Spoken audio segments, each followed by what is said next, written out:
Muy buenas familia y bienvenidos un día más a Wall Street Wolverine. Hoy tenemos uno de los países con mayor libertad económica, tenemos Singapur y tenemos a Alex, que es estudiante en Singapur y nos va a contar un poco cómo es la vida en Singapur y cómo se vive en Singapur. ¿Qué tal, Alex? ¿Cómo estás? ¿Qué tal?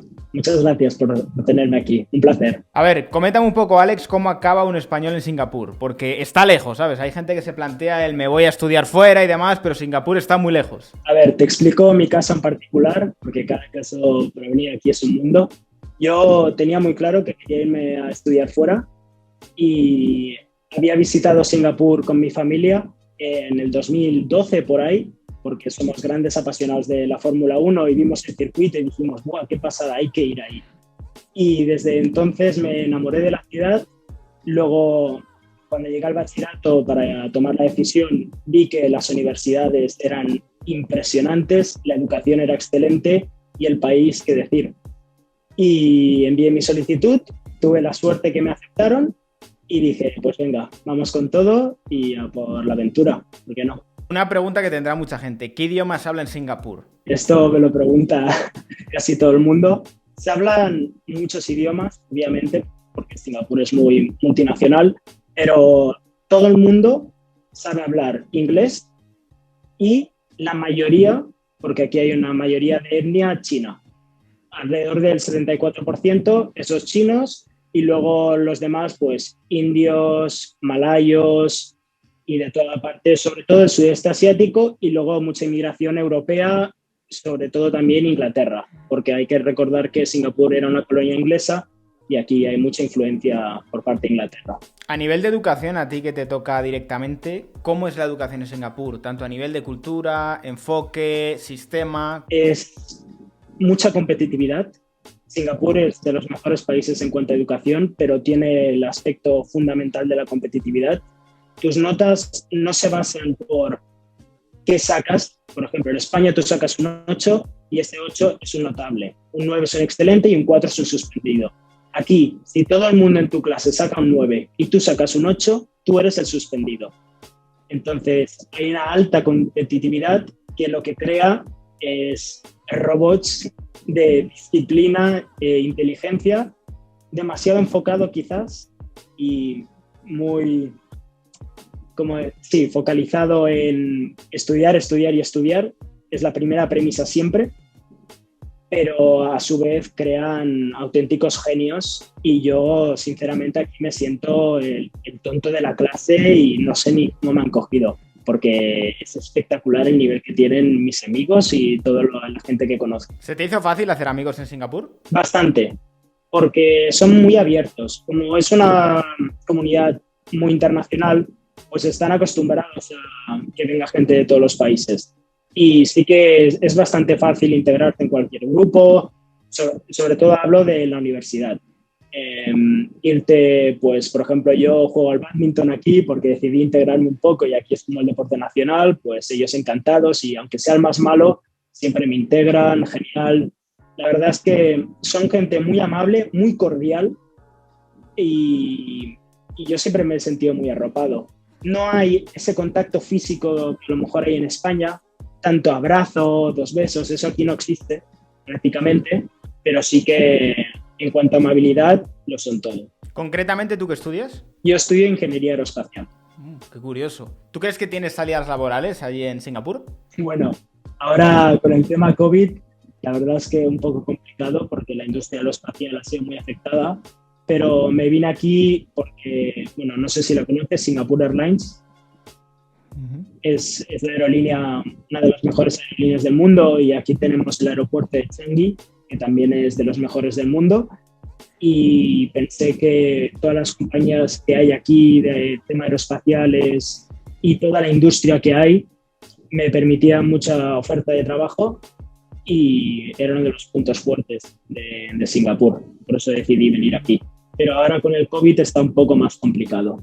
¿El coste de la vida cómo sería aproximadamente en Singapur para un estudiante? Pues, por ejemplo, cuando hablamos de tasas universitarias, existen becas del gobierno. El gobierno te puede pagar la mitad de los estudios siempre y cuando te quedes 3 años trabajando para una empresa de Singapur. Ellos te lo dan todo y tú luego lo devuelves con ese empleo o tu inteligencia, lo que sea, al Estado. Y eso es bastante alto, ese coste, sobre todo si no coges la beca. Y luego, por ejemplo, la residencia universitaria sí que es más barata, porque aquí mi universidad es muy grande. Mi universidad son unas 200 hectáreas de terreno. Estamos hablando del típico campus americano, norteamericano, pero en Asia. Así que eso me cuesta bastante poco, sobre todo yo soy de Barcelona, entonces comparado con lo que pagan amigos en Barcelona por residencias universitarias, yo pago bastante menos. Comida baratísima, porque aquí existe el concepto de las cantinas, que todo el mundo va a comer a un sitio con un montón de paradas, como si fuera un mercado, y ahí pues la comida está a 2 euros el plato, 3 euros. Respecto, por ejemplo, el tema del COVID, ¿cómo estáis? En plan, ¿seguís estilo España o ha habido un enfoque totalmente distinto? No, aquí estamos genial. Aquí apenas hay casos en la comunidad que ellos llaman en el país. Básicamente, Singapur es una isla. Entonces, tiene 3 puntos de acceso. 2 puentes a Malasia y un aeropuerto. Si controlas esos 3 puntos de acceso y cada vez que tengas que entrar te obligan a 15 días de cuarentena en un hotel geolocalizado con el móvil y tal, es imposible prácticamente que entre algún caso de COVID. Entonces, aquí solo ha habido 27, creo que son 27, 29 fallecidos en todo lo que llevamos de pandemia. Y ahora mismo, similar a España en cuanto a mascarillas, eso sí, obligatoria y lo llevan a rajatabla, porque aquí el concepto de la mascarilla ya existía antes de la pandemia. Yo, cuando llegué aquí, hace 1 año y medio o 2, ya veía gente con mascarilla. Pero actualmente es como si fuera normalidad, menos eventos masivos como pueden ser pues, una discoteca, una fiesta con miles de personas, eso aún no se han atrevido. Es que en Asia en general siempre el tema de la mascarilla está mucho más generalizado. Yo recuerdo que cuando empezó todo lo del COVID, yo estaba todavía en la universidad y yo veía a compañeros míos riéndose de alumnos de origen asiático que ya venían con la mascarilla. Y digo, joder, pero ¿por qué os reís? Al final es respetuoso. A mí me pasó lo mismo, ¿eh? Cuando llegué en enero, cuando hubo el primer caso aquí, yo fui a la universidad, cogí ahí un autobús por el campus y ya había gente con mascarilla y yo hacía fotos y se las enviaba a mis padres diciendo, ¿y estos volados? Que solo hay un caso y hay 20 en China.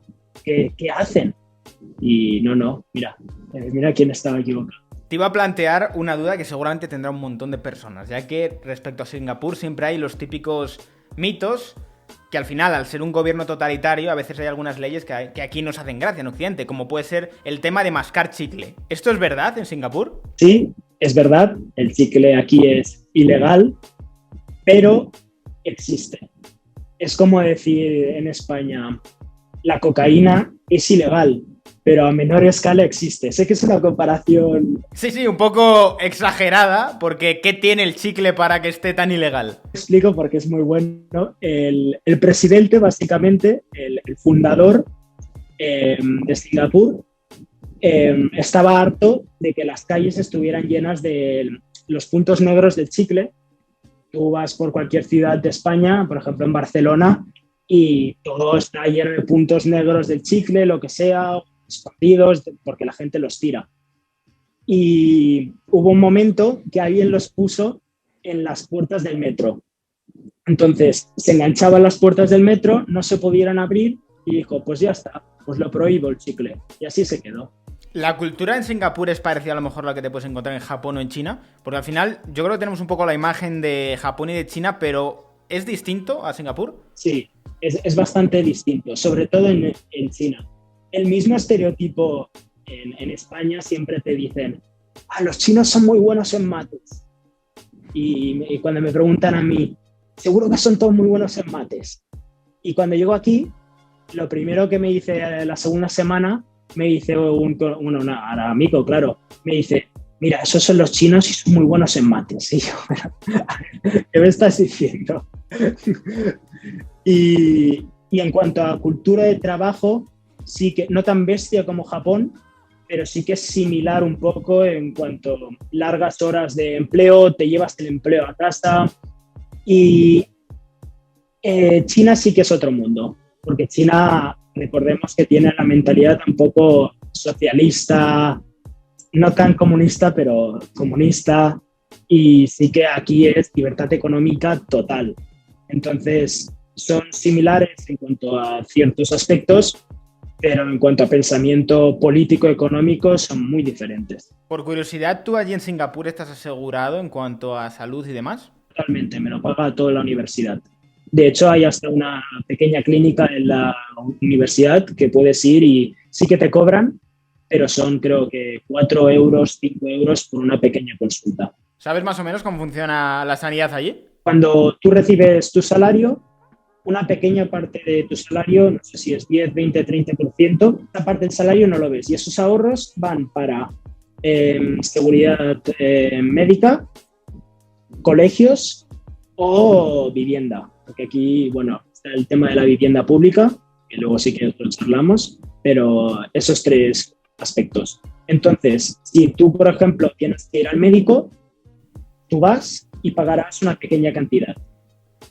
Lo demás será con eso que ya le has dado al gobierno, de tus ahorros y lo que pone el gobierno, como si fuera una concertada. Sí, al final un copago de toda la vida. De una parte lo tiene el ciudadano, otra parte la seguridad social. Imagino que también habrá seguros privados que cubrirán esa parte del ciudadano, ¿no? Eso es lo que voy a decir ahora, que las empresas de ese porcentaje que van al ahorro, las empresas ponen de su parte. A lo mejor te pueden poner todo, te pueden poner un pequeño porcentaje y luego, por ejemplo, si tienes algo más severo como un cáncer, ahí sí que te pagan ya las cantidades más altas. Por ejemplo, si cobras 2.000 euros, pues el 80% te lo pagará el gobierno de Singapur. Brutal, muy bueno. Sí, se llama 3Ms y es la MediSafe, MediShield y luego ya otra que es más residual, pero MediSafe es para las pequeñas tonterías como aquel que dice, las revisiones, y MediShield, que es básicamente el escudo médico, es por si te pasa algo severo como operaciones de corazón o cánceres similares. En cuanto a forma de vida, ¿cómo vive la gente en Singapur? A nivel de horarios, hora de comer, salir, lo que hacen los fines de semana, ¿cómo es su ocio? Hora de comer como los guiris. Yo aquí lo paso fatal porque a las 11:30 ya están todos comiendo, a las 2 está todo cerrado y a las 8 de la tarde también todo lo de aquí cerrado y ya no puedo ni comer. Pero eso es de las cosas que menos me gustan. Luego, en cuanto a ocio, Singapur es como un pequeño parque de atracciones. Lo tiene todo. Bueno, de hecho, hasta tiene un parque de atracciones, un Universal Studios. Te puedes ir a jugar al golf y es bastante popular el golf. La gente se va de compras porque en cada barrio hay un megacentro comercial que todo el mundo va ahí pues, a pasar los fines de semana, lo que sea. Luego hay todo tipo de actividades. Hay mucha gente que también suele irse de viaje a sitios cercanos, porque aquí recordemos que estamos a 1 hora de Bali, 1 hora de Phuket. Australia no está tan lejos. Hong Kong, Taipei, Tailandia, todos estos países paradisíacos para muchos están muy cerca y por 30 euros tienes un vuelo de ida y vuelta. Ahora obviamente con el COVID no lo hacen, pero antes sí que había mucha gente que cogía un vuelo y se iba a pasar unas vacaciones. Y luego, en cuanto a trabajo, sí que los horarios similares a los de España, en cuanto a 9-6, pero luego cuando vuelves a casa se ponen a trabajar. Eso es la pequeña diferencia, que en España hay mucha gente que a las 6 acabo y hasta luego. Pero aquí no. Aquí el trabajo es de los aspectos más importantes para la sociedad. ¿Tú ahora, por ejemplo, estás yendo a clase presencialmente o estás todavía con clase a distancia? En mi caso es mitad y mitad, pero eso es solo para los de aeroespaciales. La universidad ya funciona 100% presencial y sí, como antes, solo que con mascarilla y con un poco más de distanciamiento en cuanto a las colas, pero luego vas a la clase y te sientas al lado de tus amigos y no hay problema. A nivel social, ¿tú has notado excesivas diferencias? Porque es lo que te digo, hay mucha gente que tiene la visión de Singapur como es dictadura, tiene, digamos que, más limitaciones, cosas que a lo mejor has dicho tú, esto no se haría en España. Porque aquí son bastante conservadores de mente. Por ejemplo, aquí tú no puedes pertenecer a la comunidad LGTB. Aquí eso es delito. Bueno, menos si eres lesbiana, que eso es algo que no entenderé. Es todo ilegal menos el las lesbianas, que sí que es legal, no sé por qué. El tema drogas aquí limitadísimo. Existen, ¿eh? Aquí, como vean en un parque a alguien con un porro, vamos, les da algo. Es lo equiparable bueno, no a la cocaína, iba a decir a la heroína en España. Es algo muy escandaloso y muy estigmatizado. Y luego aquí existe la pena de muerte. Aquí si te pillan con 30 gramos de cocaína, te cuelgan, literalmente. La pena de muerte es que te ahorcan a la mañana de un viernes. ¿Es público o...? Lo hacen en la cárcel, te cuelgan cuando sale el sol, y aquí todo el mundo está a favor de la pena de muerte. El 90%, 95% está a favor de la pena de muerte. ¿Genera eso bastante seguridad, por así decirlo? Singapur es el sitio más seguro en el que estoy en mi vida. Por ejemplo, ahora salgo a la residencia universitaria y te digo yo que si empieza a abrir puertas, el 90% de las habitaciones están abiertas. Les da absolutamente igual. Tú estás en la biblioteca, estás con el ordenador y la cartera, te quieres ir a tomar algo, lo dejas absolutamente todo y te vas. Y luego ya volverás al cabo de una hora y tranquilo que estará todo ahí. Y luego te preguntan a ti, ¿y en España por qué no? ¿No tenéis cámaras de seguridad? Y digo, sí. ¿Y qué más da? Pero aquí, en cuanto a seguridad, es impresionante. Hombre, imagino, al final hay unas penas muy, muy duras. ¿Por qué cosa podrías tener la pena de muerte, por ejemplo? Normalmente son casos extremos. Has matado a alguien, asesinatos, violaciones, cosas por el estilo que en España también acarrearían muchos años de prisión, o el tema de traficar con drogas. No por un chicle de bala.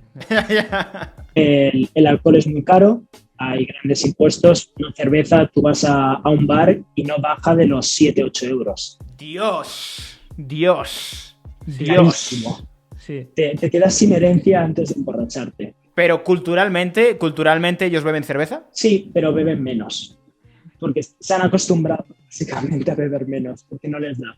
Sí que las altas clases sociales, porque aquí hay mucha riqueza. O sea, la alta sociedad, por así decirlo, sí que, pues, lo típico, los VIPs que ves en España, pues se cuestan una barbaridad y pueden llegar a beber lo mismo. Puedes ver a gente en la zona de fiestas borracha tirada en la calle. Eso es similar. Pero es mucho más difícil llegar a ese punto. Igual que una cajetilla de tabaco te cuesta el doble en España. Todo lo que es ocio cuesta bastante más. Por ejemplo, existe el hotel, el famoso hotel Marina Bay Sands, que son las 3 torres con la piscina arriba, tiene un casino, que es el único casino de Singapur, porque el resto del país es ilegal el juego, y tú, si eres de Singapur y quieres entrar ahí, tienes que pagar unos 80 euros para poder jugar un día. Si eres extranjero, da igual, gratis, como si fuera un casino normal. Pero ellos tienen que pagar una entrada para que la gente intente evitar el juego y no vayan. Sí, al final es un enfoque de esto para los extranjeros que se lo pasen bien, pero nosotros aquí cuidado con el juego. Y lo intentan limitar muchísimo, mucha concienciación, no juegues, no fumes, no bebas. Sí, son muy disciplinados. Aquí pasan una mili de 2 años, todo el mundo. Entonces, claro, la disciplina que tienen absolutamente todos es impresionante, es impoluta. Eso también al tema de los estudios se refleja, pero la presión extra que tienen es muy importante. Ayer, por ejemplo, estaba hablando con una amiga y me contó pues que un amigo suyo se había suicidado por la presión en los estudios. Eso es muy típico en los países asiáticos, es muy típico. Los padres lo único que quieren es que estudies. Y si no entras a la universidad, eres la decepción de la familia. Tema de impuestos. ¿Sabes un poco más o menos cómo funcionan los impuestos? Poco más o menos, y sobre todo porque en muchos casos son inexistentes. Joder, qué bueno, eso es bueno. Por ejemplo, el IRPF, bueno, el equivalente al IRPF, el más alto es de 22%. Y eso es si cobras 200.000 euros, que dices, bastante. Va por franjas de $40.000 de Singapur, que son unos 27.000 euros más o menos, y va incrementando pues del 0% al 22%. Por ejemplo, los dividendos, 0%. Si tienes ganancias, plusvalía 0%. Si eres una empresa nueva, aquí fomentan mucho los emprendedores, por eso muchas multinacionales, bueno, todas las multinacionales están aquí y lo que se mueve mucho aquí es el tema de las finanzas. Todo el tema de brokers, los impuestos son muy bajos, creo que el 5%, y aquí las finanzas son muy importantes. ¿Tú te planteas quedarte en Singapur? Cada día prácticamente. Es bastante complicado porque yo tengo una visa de estudiante, entonces para quedarme aquí, el gobierno, la empresa que me coge, me debería pagar una parte del visado y normalmente les cuesta más. Y sobre todo, por ejemplo, aquí en España, tú te sacas una carrera y la nota apenas importa. Lo importante es el diploma, tener la carrera. Aquí yo diría que mis amigos no bajan del 9, del 8,5 de media. Es impresionante. Y claro, yo no soy tan inteligente. Entonces, la competencia es muy alta para los puestos de empleo y a lo mejor sería un poco complicado para encontrar un puesto de trabajo. En mi caso, que seguro que lo encontraría.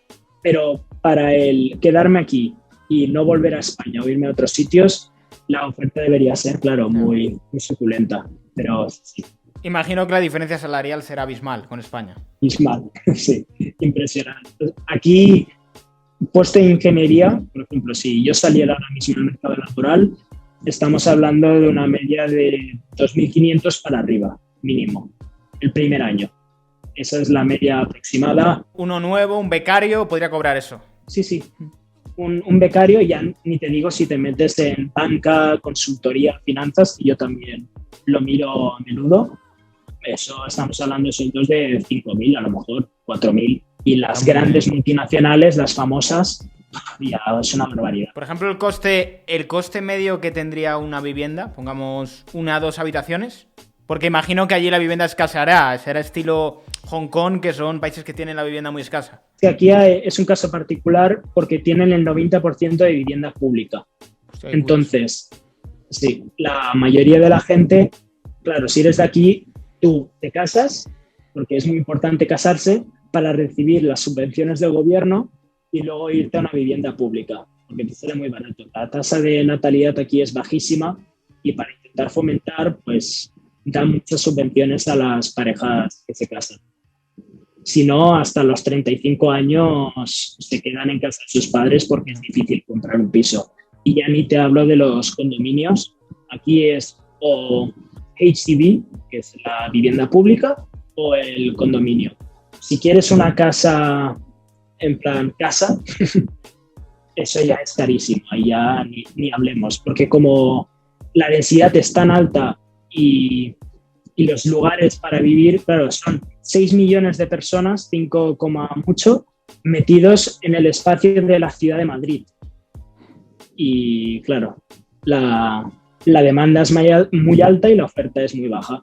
Pero más o menos, ¿qué precios podríamos hablar más o menos de una vivienda media? Un alquiler de una habitación, cutrilla, 1.000 euros perfectamente. Pero una habitación bastante cutre. Hay una gama alta espectacular. Tienes mansiones por, yo qué sé, 50 millones. Aquí la vivienda, los condominios todos son nuevos, son espectaculares. Y otra cosa que se me ha olvidado es que la vivienda pública, tú cuando compras un piso, solo te dura 99 años. No compras el piso para toda tu vida. O sea que no lo puedes heredar. Sí. No, sí. Porque todo el terreno es del gobierno. Entonces, al cabo de los 99 años, para poder renovar la ciudad y que esté en constante desarrollo, tirarán ese edificio y construirán uno nuevo. Por eso solo te da para 99 años. Y, por ejemplo, si ya lleva un tiempo construido, pues los años que le queden al edificio. Entonces, ¿qué incentivo tienes a comprar si sabes que no, yo qué sé, tus hijos no se van a quedar con esa casa? Pues de vivir en un sitio, básicamente. Porque si no, claro, puedes alquilar, eso supongo lo que me estás preguntando, pero los alquileres son muy caros también. Entonces, la gente prefiere comprar, tener una estabilidad y luego ya sus hijos. Claro, no hemos pasado ese cambio generacional aún, por así decirlo. Singapur es un país que tiene 60 años y que hace 60 años era un pueblo de pescadores de lo más pobre en Asia. Todos los edificios son relativamente nuevos y ese cambio generacional aún no ha existido. Lo que sí que la gente que es más pobre o que no tiene los recursos para vivir aquí, se está formando como una ciudad alrededor de Singapur, en Malasia, con la vivienda, claro, obviamente mucho más barata ahí, del mismo estilo de rascacielos, pero con la vivienda más barata. Y lo que hace la gente es cada día cruza la frontera, viene a trabajar a Singapur y se vuelve a la ciudad, bueno, Johor Bahru, a dormir. Muy parecido con lo que pasa en Nueva York. Hay mucha gente que vive en Nueva Jersey y todos los días cruza el río Hudson para ir a trabajar a Nueva York. Algo parecido, ¿no? Sí, pero en este caso los dos puentes que hay tienen mucha, yo que sé, te puedes tirar 2 horas en el coche de cola para poder entrar. Y de transporte público está muy limitado o te lo haces caminando el puente. ¿Tú has visto que haya mucha desigualdad dentro de Singapur? Existe más desigualdad que en España, yo diría. No lo ves tanto porque, claro, tú vas al centro de la ciudad y lo único que ves es dinero, coches de lujo, pisos impresionantes, los rascacielos, el famoso hotel, todas las piscinas que están allá arriba con unas vistas espectaculares. Claro, tú la pobreza apenas la ves. Yo, que sí que vivo, la universidad está alejada del centro de la ciudad, claro, cuando voy en el metro y vas por algunos barrios, sí que puedes llegar a percibir que este barrio no es tan bueno, que existe un poco más de pobreza. Pero al ser todo vivienda pública, todo es muy similar. Se compra más por la localización que por la vivienda en sí. Y es muy difícil detectar pues la pobreza. Obviamente, si ves a gente pidiendo, que es muy escasa, pero sí que en algunas ocasiones lo he llegado a ver. No tirar de la cadena es ilegal. ¿No tirar de la cadena es ilegal? Tirar de la cadena en lavabos públicos es ilegal. ¿Y cómo detectas quién ha hecho eso? ¿Tienen algún tipo de...? Es imposible, pero esa obsesión que tienen por la limpieza, puede ser con lo de los chicles, pues en el caso de también tirar de la cadena ocurre. Entonces, ¿tú en Singapur te encuentras baños públicos que están limpios? Y también, bueno, en España obviamente también existe, pero que tiran de la cadena automáticamente. Tienen un sensor y cuando te vas, tiran de la cadena automáticamente. Bueno, entonces es imposible, es imposible. A nivel de clima, que no me he acordado de preguntarte, ¿cómo es el clima de Singapur? Es exactamente igual que el Amazonas. Bueno, están al mismo nivel. Son 27, 28 grados 30 constantes, con lluvias tropicales que de repente estás caminando y te aparece una tormenta eléctrica de estas impresionantes que dura 15 minutos y luego todo vuelve a la normalidad. Pero sí, calor constante y durante todos los meses del año. Ahora estamos en febrero y ahora durante la noche probablemente esté a 26 grados, 27. Imagino que tendréis una humedad increíble, ¿no? De esto que sales de la ducha y ya estás mojado otra vez. Exacto, prácticamente el 100%. Es como estar en el Amazonas, es exactamente igual. O sea, ¿podríamos decir que simplemente existe el verano en Singapur? Solo verano y lo único que cambia es la época de lluvias y la de no lluvias. Que llueve siempre, en teoría. Pero en vez de llover una vez cada 3 días, llueve cada día durante 10 minutos o 1 hora. Aquí también existe una fuerte subvención del gobierno hacia las empresas. Muchas de las empresas importantes aquí o las compañías más reconocidas, como puede ser la de Singapore Airlines, pues son controladas por el gobierno. Los periódicos, toda la parte de televisión también la controla el gobierno. Esa parte de dictadura que has mencionado puede llegar a existir por el control de los medios, pero la gente aún así está feliz con los políticos que tiene. No quieren un cambio. Solo las nuevas generaciones, pues para aceptar cosas, obviamente, como el LGTB, medidas más progresistas, como puede haber en España, pero no tienen una representación, es una representación casi nula. Estamos hablando de unos 10 escaños en todo el Parlamento. ¿Hay derecho a la manifestación, por ejemplo? No. De hecho, sí, pero te lo tienen que aceptar. ¿Qué pasa? No te lo aceptan, por lo tanto no puedes. Hace poco fueron al Ministerio de Educación con una bandera gay y con un par de pancartas, rollo, solo os importan nuestras notas, no nuestra sexualidad y tal. Y a los tres que había se los llevaron a comisaría, así tal cual. No se andan, les da absolutamente igual.